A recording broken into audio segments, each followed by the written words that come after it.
if why do you think this is something he created, something he loved, something he had a huge passion for that he really wanted to finish? Why did he let it go? Oh man, that's tough. Like I said, Have you it's ever thought about so that? Like, tough. I mean, we all know he was upset about it. Like, we know it was Yes, hard. We know it was really hard for him. And you he watch stayed that video. quiet. Watch that Which video? video. Oh, the After Charlie he Rose? signs his name, look at the look on his face. You would think that his children just died. Right. No. And all I'm thinking is, George, you just signed your life. Like, this is your life. Like, is Star Wars. And you just signed it away.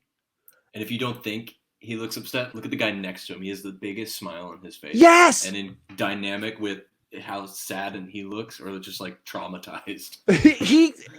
I'm serious. It looks like somebody came up to his child and shot his child right in front of him. I mean, I'm serious. Like, I mean, I'm not crazy. His whole essence just like completely died.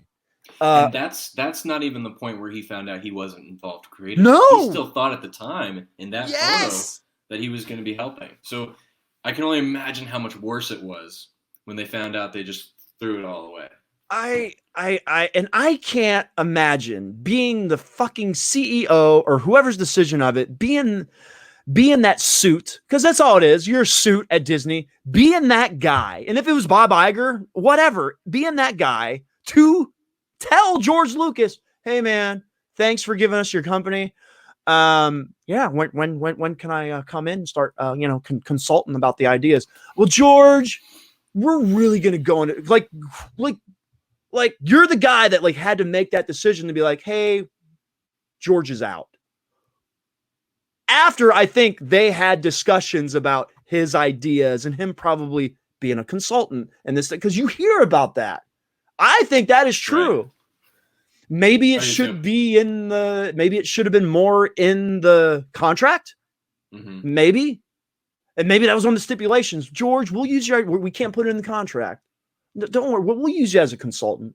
That's exactly what happened. I have the book here. I should have found a passage from it, but in the Ride of a Lifetime book, he talks about how Bob Iger, when he was making the deal with Lucas, said that he would, George was saying he wants to make sure that he had help with it or whatever, and they said, okay, yeah, that's fine, but we'll do that on a handshake agreement. But in the contract, it has to state that you're only there for consulting, and that means that we'll use your stuff.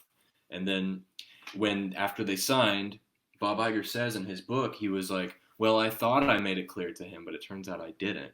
So like they knew what they were doing. Yeah, that's shady. Yeah, that's super shady. The other reason why I think that he sold, in no way at all was it because of money, but because of how people treated him for the prequels. And that definitely took a toll on him. Look at Jake Lloyd. I hate to bring that up, but scarred him for life. Right. No, it's scarred, dude. Playing Anakin Skywalker, and you go and you watch that. That's and I brought up in the podcast the Rise of Skywalker documentary on the digital download was amazing. Not my favorite documentary. The Phantom Menace one is probably one of my favorite documentaries, and you see Jake Lloyd get the job, beat out the other kids and this and that, and he's excited. And then you come to find out this movie ruined his life. Right. It's crazy. Sorry. Just terrible. Anyways. No, and I think he holds himself responsible, even though he doesn't need to. But for Ahmed Best, how he was treated, I think he feels responsible for all of it, and he definitely supports those people. Ahmed was saying how George was telling him he would like contact him every so often and tell him at a certain point it'll be over. People forget about it, and they stayed in touch. So he's a very supportive guy. It's true. I told you we've mentioned the story on our podcast. Me and my brother went to the Chicago celebration. We were at the the Phantom Menace panel. Dude, Ahmed Best came out. He got a standing ovation, and he even told us he really appreciated all the love he is getting now for it, because people are appreciating the prequels a lot more now.